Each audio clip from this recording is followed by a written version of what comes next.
ಇಂಗು ತಿಂದ ಮಂಗನಂತಾಗಿದೆ ಈಗ ಕಾಂಗ್ರೆಸ್ನ ಪರಿಸ್ಥಿತಿ. ಕಾಂಗ್ರೆಸ್ನ ಒಳಗಡೆನೆ ಎಂಥ ಪರಿಸ್ಥಿತಿ ಅಂತಂದ್ರೆ ರಾಜೀನಾಮೆ ಪರ್ವ ಶುರುವಾಗ್ತಾ ಇದೆಯಾ, ಆ ರೀತಿಯಾದಂಥ ಒಂದು ಸ್ಥಿತಿ ಈಗ ನಿರ್ಮಾಣ ಆಗಿರೋದು ಕಾಂಗ್ರೆಸ್ ಪಾಳೆಯ. ತಮ್ಮದೇ ಸರ್ಕಾರದ ವಿರುದ್ಧ ಶಾಸಕರು ಕೆಂಡಾಮಂಡಲ ಆಗ್ತಾರೆ. ಸರ್ಕಾರದ ವಿರುದ್ಧ ಸಾಲು ಸಾಲು ಶಾಸಕರು ಸಿಡಿದಿದ್ದಾರೆ. ವಸತಿ ಇಲಾಖೆಯಲ್ಲಿ ಭ್ರಷ್ಟಾಚಾರ ತಾಂಡವ ಆಡ್ತಿದೆಯಾ ಅನ್ನುವಂಥ ಪ್ರಶ್ನೆ ನಿರ್ಮಾಣ ಆಗ್ತಾ ಇದೆ. ಅದಕ್ಕೆ ಪುಷ್ಟಿ ನೀಡುವಂಥ ವಿಡಿಯೋ ಸಾಕ್ಷ್ಯಗಳು ಕೂಡ ಲಭ್ಯ ಆಗ್ತಾ ಇದೆ. ಶಾಸಕ BR ಪಾಟೀಲ್ ಆಡಿಯೋ ಈಗ ರಾಜ್ಯ ರಾಜಕೀಯದಲ್ಲಿ ಸಂಚಲನ ಮೂಡಿಸಿದೆ, ಅದರಲ್ಲೂ ಕೂಡ ಕಾಂಗ್ರೆಸ್ ಪಾಳೆಯದಲ್ಲಿ. ಅದರ ಜೊತೆಗೆ ಅನುದಾನಕ್ಕೆ ಕತ್ತರಿ ಬಗ್ಗೆ ರಾಜು ಕಾಗೆ ಆಕ್ರೋಶದ ನುಡಿಗಳನ್ನು ಆಡಿದ್ದಾರೆ. ಇನ್ನೆರಡು ದಿನಗಳಲ್ಲಿ ರಾಜೀನಾಮೆ ಕೊಟ್ಟೇ ಬಿಡ್ತಾರಾ ರಾಜು ಕಾಗೆ? ಹಾಗಾದ್ರೆ ಏನು ಮಾತಾಡಿದ್ರು ಅವರು ನೋಡೋಣ. ಮನಸ್ಸಿಗೆ ನೋವಾಗಿದೆ. ನಾನು ರಾಜೀನಾಮೆ ಕೊಡುವ ನಿಟ್ಟಿನಲ್ಲಿ ನನ್ನ ಮನಸ್ಥಿತಿ ಬಂದಿದೆ.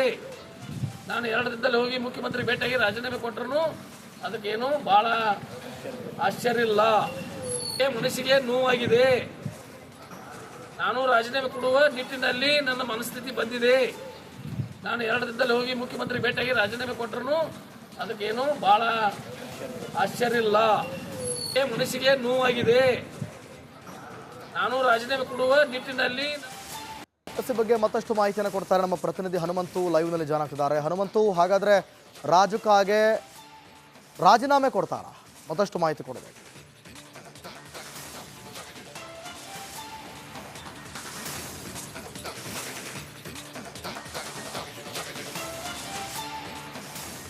ದಿವಿತ್, ಸರ್ಕಾರದಲ್ಲಿ ಇಷ್ಟು ದಿನ ಶಾಸಕರ ಹಿರಿಯ ಶಾಸಕರ ಅಸಮಾಧಾನ, ಬೇಸರ ಎಲ್ಲವೂ ಕೂಡ ಬೂದಿ ಮುಚ್ಚಿದ ಕೆಂಡದಂತೆ ಇತ್ತು. ಆ ಪರಿಸ್ಥಿತಿ ಯಾವಾಗ BR ಪಾಟೀಲ್ ಅವರ ಆಡಿಯೋ ವೈರಲ್ ಆಯಿತು, ಹೊರಗಡೆ ಬಂತು, ಅಷ್ಟು ಮಾತ್ರ ಅಲ್ಲದೇ ಈ ಆಡಿಯೋ ನನ್ನದೇ, ನಾನು ಸತ್ಯವನ್ನೇ ಹೇಳಿದ್ದೇನೆ, ಇಲಾಖೆಯಲ್ಲಿ ಭ್ರಷ್ಟಾಚಾರ ನಡೀತಾ ಇದೆ, ಹಣ ಕೊಟ್ಟಂಥವ್ರಿಗೆ ಮನೆಗಳು ಸಿಗ್ತಾ ಇದೆ ಅನ್ನೋಂಥ ಆರೋಪವನ್ನು ಮತ್ತೆ ಪುನರುಚ್ಚಾರ ಮಾಡಿದ್ರು. ಅದೀಗ ಮತ್ತೆ ಒಬ್ಬೊಬ್ಬರೇ ಶಾಸಕರು, ಹಿರಿಯ ಶಾಸಕರೆಲ್ಲರೂ ಕೂಡ ತಮ್ಮ ತಮ್ಮ ಕ್ಷೇತ್ರಗಳ ವಿಚಾರಕ್ಕೆ ಮಾತನಾಡುವಂಥ ಸಂದರ್ಭದಲ್ಲಿ ನೇರವಾಗಿ ಅಸಮಾಧಾನವನ್ನು ಹೊರಹಾಕ್ತಾ ಇರುವಂಥದ್ದು. ನಮ್ಮದೇ BR ಪಾಟೀಲರ ಪರಿಸ್ಥಿತಿ ನಮ್ಮ ಪರಿಸ್ಥಿತಿ ಭಿನ್ನ ಇಲ್ಲ, ನಮಗೂ ಕೂಡ ಅಂಥದ್ದೇ ಪರಿಸ್ಥಿತಿ ನಿರ್ಮಾಣ ಆಗಿದೆ. ಯಾಕೆಂತಂದು ಹೇಳಿದ್ರೆ ಟೆಂಡರ್ ಆದರೂ ಕೂಡ ವರ್ಕ್ ಆರ್ಡರ್ ಇಶ್ಯೂ ಆಗ್ತಾ ಇಲ್ಲ, ಅನುದಾನ ಬಂದರೂ ಕೂಡ ವರ್ಕ್ ಆರ್ಡರ್ ವಿಷಯಗಳಾಗ್ತಾ ಇಲ್ಲ, ಕ್ಷೇತ್ರಗಳಲ್ಲಿ ಜನರಿಗೆ ನಾವು ಯಾವ ರೀತಿ ಉತ್ತರವನ್ನು ಕೊಡಬೇಕು ಅನ್ನೋಂಥ ಪ್ರಶ್ನೆಗಳನ್ನು ಈಗ ಎತ್ತುತ್ತಾ ಇರುವಂಥದ್ದು. ಮತ್ತು CM ಸಿದ್ದರಾಮಯ್ಯ ಅವರ ಗಮನಕ್ಕೂ ಕೂಡ BR ಪಾಟೀಲ್ರವರು ಈಗಾಗಲೇ ಮಾತುಕತೆ ಕರೆದಂಥ ಸಂದರ್ಭದಲ್ಲೂ ಕೂಡ ನಾನು 25ಕ್ಕೆ ಬಂದು ಭೇಟಿ ಮಾಡ್ತೀನಿ ಅನ್ನೋಂಥ ಮಾತುಗಳನ್ನು ಹೇಳಿದ್ದಾರೆ. ಇದೇ ಹೊತ್ತಿನಲ್ಲಿ ರಾಜು ಕಾಗೆ ಅವರು ಕೂಡ ಈ ಪರಿಸ್ಥಿತಿ ಸರಿ ಹೋಗಲಿಲ್ಲ ಅಂತಂದು ಹೇಳಿದ್ರೆ ನಾನು CM ಸಿದ್ದರಾಮಯ್ಯ ಅವ್ರನ್ನ ಭೇಟಿ ಮಾಡ್ತೀನಿ, 2 ದಿನದಲ್ಲಿ ಭೇಟಿ ಮಾಡಿ ರಾಜೀನಾಮೆಯನ್ನು ಕೊಡ್ತೀನಿ ಅನ್ನೋಂಥ ಮಾತುಗಳನ್ನು ಹೇಳಿರುವಂಥದ್ದು.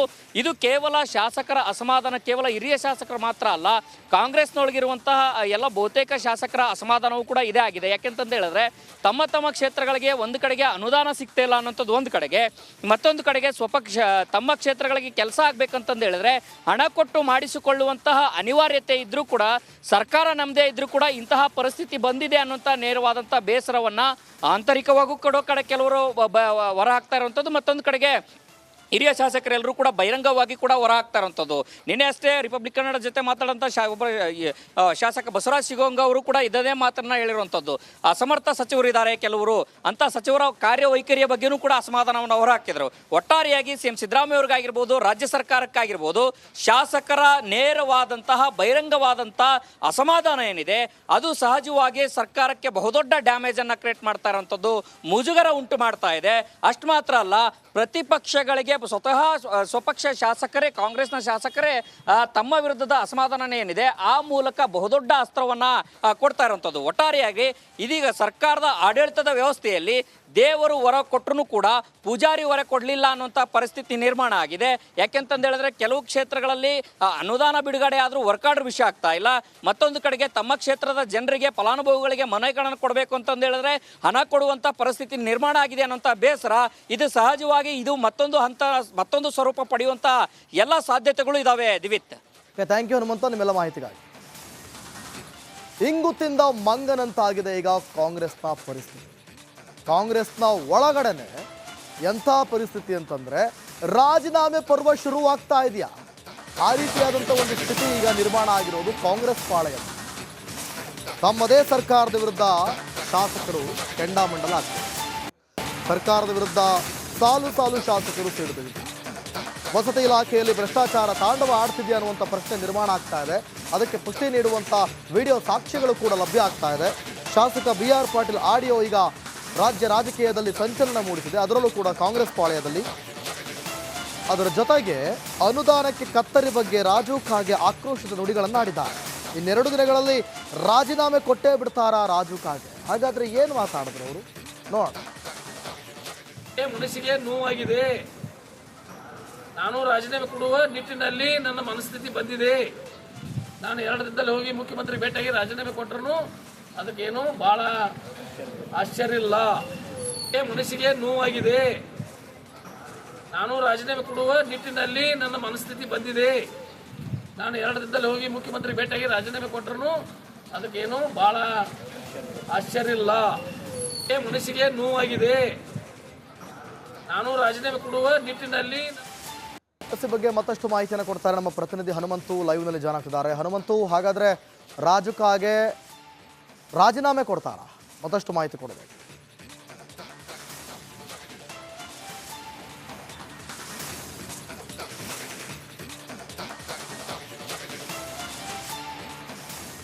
ದಿವಿತ್, ಸರ್ಕಾರದಲ್ಲಿ ಇಷ್ಟು ದಿನ ಶಾಸಕರ ಹಿರಿಯ ಶಾಸಕರ ಅಸಮಾಧಾನ ಬೇಸರ ಎಲ್ಲವೂ ಕೂಡ ಬೂದಿ ಮುಚ್ಚಿದ ಕೆಂಡದಂತೆ ಇತ್ತು. ಆ ಪರಿಸ್ಥಿತಿ ಯಾವಾಗ BR ಪಾಟೀಲ್ ಅವರ ಆಡಿಯೋ ವೈರಲ್ ಆಯಿತು, ಹೊರಗಡೆ ಬಂತು, ಅಷ್ಟು ಮಾತ್ರ ಅಲ್ಲದೇ ಈ ಆಡಿಯೋ ನನ್ನದೇ, ನಾನು ಸತ್ಯವನ್ನೇ ಹೇಳಿದ್ದೇನೆ, ಇಲಾಖೆಯಲ್ಲಿ ಭ್ರಷ್ಟಾಚಾರ ನಡೀತಾ ಇದೆ, ಹಣ ಕೊಟ್ಟಂಥವ್ರಿಗೆ ಮನೆಗಳು ಸಿಗ್ತಾ ಇದೆ ಅನ್ನೋಂಥ ಆರೋಪವನ್ನು ಮತ್ತೆ ಪುನರುಚ್ಚಾರ ಮಾಡಿದ್ರು. ಅದೀಗ ಮತ್ತೆ ಒಬ್ಬೊಬ್ಬರೇ ಶಾಸಕರು, ಹಿರಿಯ ಶಾಸಕರೆಲ್ಲರೂ ಕೂಡ ತಮ್ಮ ತಮ್ಮ ಕ್ಷೇತ್ರಗಳ ವಿಚಾರಕ್ಕೆ ಮಾತನಾಡುವಂಥ ಸಂದರ್ಭದಲ್ಲಿ ನೇರವಾಗಿ ಅಸಮಾಧಾನವನ್ನು ಹೊರಹಾಕ್ತಾ ಇರುವಂಥದ್ದು. ನಮ್ಮದೇ BR ಪಾಟೀಲರ ಪರಿಸ್ಥಿತಿ ನಮ್ಮ ಪರಿಸ್ಥಿತಿ ಭಿನ್ನ ಇಲ್ಲ, ನಮಗೂ ಕೂಡ ಅಂಥದ್ದೇ ಪರಿಸ್ಥಿತಿ ನಿರ್ಮಾಣ ಆಗಿದೆ. ಯಾಕೆಂತಂದು ಹೇಳಿದ್ರೆ ಟೆಂಡರ್ ಆದರೂ ಕೂಡ ವರ್ಕ್ ಆರ್ಡರ್ ಇಶ್ಯೂ ಆಗ್ತಾ ಇಲ್ಲ, ಅನುದಾನ ಬಂದರೂ ಕೂಡ ವರ್ಕ್ ಆರ್ಡರ್ ವಿಷಯಗಳಾಗ್ತಾ ಇಲ್ಲ, ಕ್ಷೇತ್ರಗಳಲ್ಲಿ ಜನರಿಗೆ ನಾವು ಯಾವ ರೀತಿ ಉತ್ತರವನ್ನು ಕೊಡಬೇಕು ಅನ್ನೋಂಥ ಪ್ರಶ್ನೆಗಳನ್ನು ಈಗ ಎತ್ತುತ್ತಾ ಇರುವಂಥದ್ದು. ಮತ್ತು CM ಸಿದ್ದರಾಮಯ್ಯ ಅವರ ಗಮನಕ್ಕೂ ಕೂಡ BR ಪಾಟೀಲ್ರವರು ಈಗಾಗಲೇ ಮಾತುಕತೆ ಕರೆದಂಥ ಸಂದರ್ಭದಲ್ಲೂ ಕೂಡ ನಾನು 25ಕ್ಕೆ ಬಂದು ಭೇಟಿ ಮಾಡ್ತೀನಿ ಅನ್ನೋಂಥ ಮಾತುಗಳನ್ನು ಹೇಳಿದ್ದಾರೆ. ಇದೇ ಹೊತ್ತಿನಲ್ಲಿ ರಾಜು ಕಾಗೆ ಅವರು ಕೂಡ ಈ ಪರಿಸ್ಥಿತಿ ಸರಿ ಹೋಗಲಿಲ್ಲ ಅಂತಂದು ಹೇಳಿದ್ರೆ ನಾನು CM ಸಿದ್ದರಾಮಯ್ಯ ಅವ್ರನ್ನ ಭೇಟಿ ಮಾಡ್ತೀನಿ, 2 ದಿನದಲ್ಲಿ ಭೇಟಿ ಮಾಡಿ ರಾಜೀನಾಮೆಯನ್ನು ಕೊಡ್ತೀನಿ ಅನ್ನೋಂಥ ಮಾತುಗಳನ್ನು ಹೇಳಿರುವಂಥದ್ದು. ಇದು ಕೇವಲ ಶಾಸಕರ ಅಸಮಾಧಾನ, ಕೇವಲ ಹಿರಿಯ ಶಾಸಕರು ಮಾತ್ರ ಅಲ್ಲ, ಕಾಂಗ್ರೆಸ್ನೊಳಗಿರುವಂತಹ ಎಲ್ಲ ಬಹುತೇಕ ಶಾಸಕರ ಅಸಮಾಧಾನವೂ ಕೂಡ ಇದೇ ಆಗಿದೆ. ಯಾಕೆಂತಂದು ಹೇಳಿದ್ರೆ ತಮ್ಮ ತಮ್ಮ ಕ್ಷೇತ್ರಗಳಿಗೆ ಒಂದು ಕಡೆಗೆ ಅನುದಾನ ಸಿಗ್ತಾ ಇಲ್ಲ ಅನ್ನೋಂಥದ್ದು ಒಂದು ಕಡೆಗೆ, ಮತ್ತೊಂದು ಕಡೆಗೆ ತಮ್ಮ ಕ್ಷೇತ್ರಗಳಿಗೆ ಕೆಲಸ ಆಗ್ಬೇಕಂತಂದು ಹೇಳಿದ್ರೆ ಹಣ ಕೊಟ್ಟು ಮಾಡಿಸಿಕೊಳ್ಳುವಂತಹ ಅನಿವಾರ್ಯತೆ ಇದ್ರೂ ಕೂಡ, ಸರ್ಕಾರ ನಮ್ಮದೇ ಇದ್ರೂ ಕೂಡ ಇಂತಹ ಪರಿಸ್ಥಿತಿ ಬಂದಿದೆ ಅನ್ನುವಂಥ ನೇರವಾದಂಥ ಬೇಸರವನ್ನು ಆಂತರಿಕವಾಗೂ ಕೊಡೋ ಕಡೆ ಕೆಲವರು ಹೊರ ಹಾಕ್ತಾ ಇರುವಂಥದ್ದು, ಮತ್ತೊಂದು ಕಡೆಗೆ ಹಿರಿಯ ಶಾಸಕರೆಲ್ಲರೂ ಕೂಡ ಬಹಿರಂಗವಾಗಿ ಕೂಡ ಹೊರ ಹಾಕ್ತಾ ಇರುವಂಥದ್ದು. ನಿನ್ನೆ ಅಷ್ಟೇ ರಿಪಬ್ಲಿಕ್ ಕನ್ನಡ ಜೊತೆ ಮಾತಾಡೋಂಥ ಒಬ್ಬ ಶಾಸಕ ಬಸವರಾಜ್ ಶಿಗೋಂಗ ಅವರು ಕೂಡ ಇದೇ ಮಾತನ್ನ ಹೇಳಿರುವಂಥದ್ದು. ಅಸಮರ್ಥ ಸಚಿವರಿದ್ದಾರೆ ಕೆಲವರು, ಅಂಥ ಸಚಿವರ ಕಾರ್ಯವೈಖರಿಯ ಬಗ್ಗೆಯೂ ಕೂಡ ಅಸಮಾಧಾನವನ್ನು ಹೊರ ಹಾಕಿದರು. ಒಟ್ಟಾರೆಯಾಗಿ CM ಸಿದ್ದರಾಮಯ್ಯ ಅವ್ರಿಗಾಗಿರ್ಬೋದು, ರಾಜ್ಯ ಸರ್ಕಾರಕ್ಕಾಗಿರ್ಬೋದು, ಶಾಸಕರ ನೇರವಾದಂತಹ ಬಹಿರಂಗವಾದಂಥ ಅಸಮಾಧಾನ ಏನಿದೆ ಅದು ಸಹಜವಾಗಿ ಸರ್ಕಾರಕ್ಕೆ ಬಹುದೊಡ್ಡ ಡ್ಯಾಮೇಜನ್ನು ಕ್ರಿಯೇಟ್ ಮಾಡ್ತಾ ಇರೋಂಥದ್ದು, ಮುಜುಗರ ಉಂಟು ಮಾಡ್ತಾ ಇದೆ. ಅಷ್ಟು ಮಾತ್ರ ಅಲ್ಲ, ಪ್ರತಿಪಕ್ಷಗಳಿಗೆ ಸ್ವಪಕ್ಷ ಶಾಸಕರೇ, ಕಾಂಗ್ರೆಸ್ನ ಶಾಸಕರೇ ತಮ್ಮ ವಿರುದ್ಧದ ಅಸಮಾಧಾನ ಏನಿದೆ ಆ ಮೂಲಕ ಬಹುದೊಡ್ಡ ಅಸ್ತ್ರವನ್ನು ಕೊಡ್ತಾ ಇರುವಂಥದ್ದು. ಒಟ್ಟಾರೆಯಾಗಿ ಇದೀಗ ಸರ್ಕಾರದ ಆಡಳಿತದ ವ್ಯವಸ್ಥೆಯಲ್ಲಿ ದೇವರು ಹೊರ ಕೊಟ್ಟರು ಕೂಡ ಪೂಜಾರಿ ಹೊರ ಕೊಡಲಿಲ್ಲ ಅನ್ನುವಂಥ ಪರಿಸ್ಥಿತಿ ನಿರ್ಮಾಣ ಆಗಿದೆ. ಯಾಕೆಂತಂದು ಹೇಳಿದ್ರೆ ಕೆಲವು ಕ್ಷೇತ್ರಗಳಲ್ಲಿ ಅನುದಾನ ಬಿಡುಗಡೆ ಆದರೂ ವರ್ಕ್ ಆರ್ಡರ್ ವಿಷಯ ಆಗ್ತಾ ಇಲ್ಲ, ಮತ್ತೊಂದು ಕಡೆಗೆ ತಮ್ಮ ಕ್ಷೇತ್ರದ ಜನರಿಗೆ, ಫಲಾನುಭವಿಗಳಿಗೆ ಮನೆಗಳನ್ನು ಕೊಡಬೇಕು ಅಂತಂದು ಹೇಳಿದ್ರೆ ಹಣ ಕೊಡುವಂಥ ಪರಿಸ್ಥಿತಿ ನಿರ್ಮಾಣ ಆಗಿದೆ ಅನ್ನೋಂಥ ಬೇಸರ. ಇದು ಸಹಜವಾಗಿ ಇದು ಮತ್ತೊಂದು ಸ್ವರೂಪ ಪಡೆಯುವಂಥ ಎಲ್ಲ ಸಾಧ್ಯತೆಗಳು ಇದಾವೆ. ದಿವಿತ್, ಥ್ಯಾಂಕ್ ಯು ಹನುಮಂತ ನಿಮ್ಮೆಲ್ಲ ಮಾಹಿತಿಗಾಗಿ. ಇಂಗು ತಿಂದ ಮಂಗನಂತಾಗಿದೆ ಈಗ ಕಾಂಗ್ರೆಸ್ನ ಪರಿಸ್ಥಿತಿ.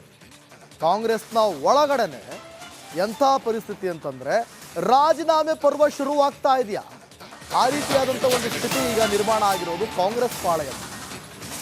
ತಮ್ಮದೇ ಸರ್ಕಾರದ ವಿರುದ್ಧ ಶಾಸಕರು ಕೆಂಡಾಮಂಡಲ ಆಗ್ತಾರೆ. ಸರ್ಕಾರದ ವಿರುದ್ಧ ಸಾಲು ಸಾಲು ಶಾಸಕರು ಸಿಡಿದಿದ್ದಾರೆ. ವಸತಿ ಇಲಾಖೆಯಲ್ಲಿ ಭ್ರಷ್ಟಾಚಾರ ತಾಂಡವ ಆಡ್ತಿದೆಯಾ ಅನ್ನುವಂಥ ಪ್ರಶ್ನೆ ನಿರ್ಮಾಣ ಆಗ್ತಾ ಇದೆ. ಅದಕ್ಕೆ ಪುಷ್ಟಿ ನೀಡುವಂಥ ವಿಡಿಯೋ ಸಾಕ್ಷ್ಯಗಳು ಕೂಡ ಲಭ್ಯ ಆಗ್ತಾ ಇದೆ. ಶಾಸಕ BR ಪಾಟೀಲ್ ಆಡಿಯೋ ಈಗ ರಾಜ್ಯ ರಾಜಕೀಯದಲ್ಲಿ ಸಂಚಲನ ಮೂಡಿಸಿದೆ, ಅದರಲ್ಲೂ ಕೂಡ ಕಾಂಗ್ರೆಸ್ ಪಾಳೆಯದಲ್ಲಿ. ಅದರ ಜೊತೆಗೆ ಅನುದಾನಕ್ಕೆ ಕತ್ತರಿ ಬಗ್ಗೆ ರಾಜು ಕಾಗೆ ಆಕ್ರೋಶದ ನುಡಿಗಳನ್ನಾಡಿದ್ದಾರೆ. ಇನ್ನೆರಡು ದಿನಗಳಲ್ಲಿ ರಾಜೀನಾಮೆ ಕೊಟ್ಟೇ ಬಿಡ್ತಾರಾ ರಾಜು ಕಾಗೆ? ಹಾಗಾದ್ರೆ ಏನು ಮಾತಾಡಿದ್ರು ಅವರು ನೋಡೋಣ. ಮನಸ್ಸಿಗೆ ನೋವಾಗಿದೆ. ನಾನು ರಾಜೀನಾಮೆ ಕೊಡುವ ನಿಟ್ಟಿನಲ್ಲಿ ನನ್ನ ಮನಸ್ಥಿತಿ ಬಂದಿದೆ. ನಾನು 2 ದಿನದಲ್ಲಿ ಹೋಗಿ ಮುಖ್ಯಮಂತ್ರಿ ಭೇಟಿಯಾಗಿ ರಾಜೀನಾಮೆ ಕೊಟ್ಟರು ಅದಕ್ಕೇನು ಭಾಳ ಆಶ್ಚರ್ಯ ಇಲ್ಲ. ಮನಸ್ಸಿಗೆ ನೋವಾಗಿದೆ. ನಾನು ರಾಜೀನಾಮೆ ಕೊಡುವ ನಿಟ್ಟಿನಲ್ಲಿ ನನ್ನ ಮನಸ್ಥಿತಿ ಬಂದಿದೆ. ನಾನು 2 ದಿನದಲ್ಲಿ ಹೋಗಿ ಮುಖ್ಯಮಂತ್ರಿ ಭೇಟಿಯಾಗಿ ರಾಜೀನಾಮೆ ಕೊಟ್ಟರು ಅದಕ್ಕೇನು ಭಾಳ ಆಶ್ಚರ್ಯ ಇಲ್ಲ. ಮನಸ್ಸಿಗೆ ನೋವಾಗಿದೆ. ನಾನು ರಾಜೀನಾಮೆ ಕೊಡುವ ನಿಟ್ಟಿನಲ್ಲಿ ಬಗ್ಗೆ ಮತ್ತಷ್ಟು ಮಾಹಿತಿಯನ್ನು ಕೊಡ್ತಾರೆ ನಮ್ಮ ಪ್ರತಿನಿಧಿ ಹನುಮಂತು ಲೈವ್ನಲ್ಲಿ ಜಾಯ್ನ್ ಆಗ್ತಿದ್ದಾರೆ. ಹನುಮಂತು, ಹಾಗಾದ್ರೆ ರಾಜು ಕಾಗೆ ರಾಜೀನಾಮೆ ಕೊಡ್ತಾರಾ? ಮತ್ತಷ್ಟು ಮಾಹಿತಿ ಕೊಡಬೇಕು.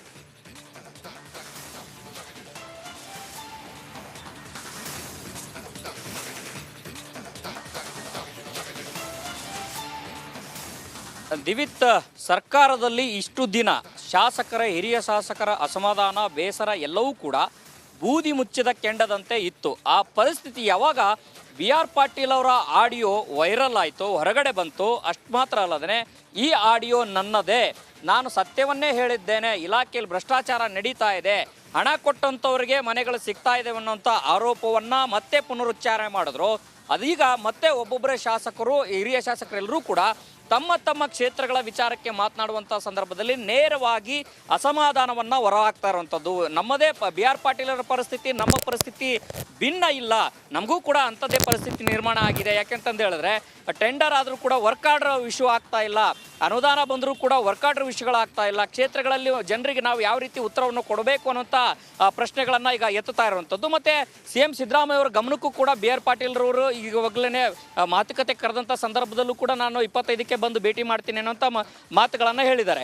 ಇದೇ ಹೊತ್ತಿನಲ್ಲಿ ರಾಜು ಕಾಗೆ ಅವರು ಕೂಡ ಈ ಪರಿಸ್ಥಿತಿ ಸರಿ ಹೋಗಲಿಲ್ಲ ಅಂತಂದು ಹೇಳಿದ್ರೆ ನಾನು CM ಸಿದ್ದರಾಮಯ್ಯ ಅವ್ರನ್ನ ಭೇಟಿ ಮಾಡ್ತೀನಿ, 2 ದಿನದಲ್ಲಿ ಭೇಟಿ ಮಾಡಿ ರಾಜೀನಾಮೆಯನ್ನು ಕೊಡ್ತೀನಿ ಅನ್ನೋಂಥ ಮಾತುಗಳನ್ನು ಹೇಳಿರುವಂಥದ್ದು.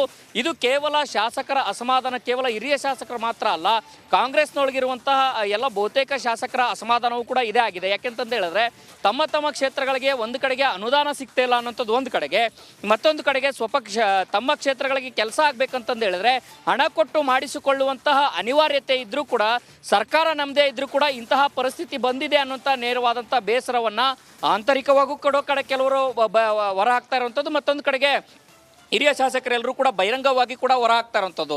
ನಿನ್ನೆ ಅಷ್ಟೇ ರಿಪಬ್ಲಿಕ್ ಕನ್ನಡ ಜೊತೆ ಮಾತಾಡೋಂಥ ಒಬ್ಬ ಶಾಸಕ ಬಸವರಾಜ್ ಶಿಗೋಂಗ ಅವರು ಕೂಡ ಇದೇ ಮಾತನ್ನ ಹೇಳಿರುವಂಥದ್ದು. ಅಸಮರ್ಥ ಸಚಿವರಿದ್ದಾರೆ ಕೆಲವರು, ಅಂಥ ಸಚಿವರ ಕಾರ್ಯವೈಖರಿಯ ಬಗ್ಗೆಯೂ ಕೂಡ ಅಸಮಾಧಾನವನ್ನು ಹೊರ ಹಾಕಿದರು. ಒಟ್ಟಾರೆಯಾಗಿ CM ಸಿದ್ದರಾಮಯ್ಯ ಅವ್ರಿಗಾಗಿರ್ಬೋದು, ರಾಜ್ಯ ಸರ್ಕಾರಕ್ಕಾಗಿರ್ಬೋದು, ಶಾಸಕರ ನೇರವಾದಂತಹ ಬಹಿರಂಗವಾದಂಥ ಅಸಮಾಧಾನ ಏನಿದೆ ಅದು ಸಹಜವಾಗಿ ಸರ್ಕಾರಕ್ಕೆ ಬಹುದೊಡ್ಡ ಡ್ಯಾಮೇಜನ್ನು ಕ್ರಿಯೇಟ್ ಮಾಡ್ತಾ ಇರೋಂಥದ್ದು, ಮುಜುಗರ ಉಂಟು ಮಾಡ್ತಾ ಇದೆ. ಅಷ್ಟು ಮಾತ್ರ ಅಲ್ಲ, ಪ್ರತಿಪಕ್ಷಗಳಿಗೆ ಸ್ವಪಕ್ಷ ಶಾಸಕರೇ, ಕಾಂಗ್ರೆಸ್ನ ಶಾಸಕರೇ ತಮ್ಮ ವಿರುದ್ಧದ ಅಸಮಾಧಾನ ಏನಿದೆ ಆ ಮೂಲಕ ಬಹುದೊಡ್ಡ ಅಸ್ತ್ರವನ್ನು ಕೊಡ್ತಾ ಇರುವಂಥದ್ದು. ಒಟ್ಟಾರೆಯಾಗಿ ಇದೀಗ ಸರ್ಕಾರದ ಆಡಳಿತದ ವ್ಯವಸ್ಥೆಯಲ್ಲಿ ದೇವರು ಹೊರ ಕೊಟ್ಟರು ಕೂಡ ಪೂಜಾರಿ ಹೊರ ಕೊಡಲಿಲ್ಲ ಅನ್ನುವಂಥ ಪರಿಸ್ಥಿತಿ ನಿರ್ಮಾಣ ಆಗಿದೆ. ಯಾಕೆಂತಂದು ಹೇಳಿದ್ರೆ ಕೆಲವು ಕ್ಷೇತ್ರಗಳಲ್ಲಿ ಅನುದಾನ ಬಿಡುಗಡೆ ಆದರೂ ವರ್ಕ್ ಆರ್ಡರ್ ವಿಷಯ ಆಗ್ತಾ ಇಲ್ಲ, ಮತ್ತೊಂದು ಕಡೆಗೆ ತಮ್ಮ ಕ್ಷೇತ್ರದ ಜನರಿಗೆ, ಫಲಾನುಭವಿಗಳಿಗೆ ಮನೆಗಳನ್ನು ಕೊಡಬೇಕು ಅಂತಂದು ಹೇಳಿದ್ರೆ ಹಣ ಕೊಡುವಂಥ ಪರಿಸ್ಥಿತಿ ನಿರ್ಮಾಣ ಆಗಿದೆ ಅನ್ನೋಂಥ ಬೇಸರ. ಇದು ಸಹಜವಾಗಿ ಇದು ಮತ್ತೊಂದು ಸ್ವರೂಪ ಪಡೆಯುವಂಥ ಎಲ್ಲ ಸಾಧ್ಯತೆಗಳು ಇದ್ದಾವೆ. ದಿವಿತ್, ಥ್ಯಾಂಕ್ ಯು ಹನುಮಂತ ನಿಮ್ಮೆಲ್ಲ ಮಾಹಿತಿಗಾಗಿ.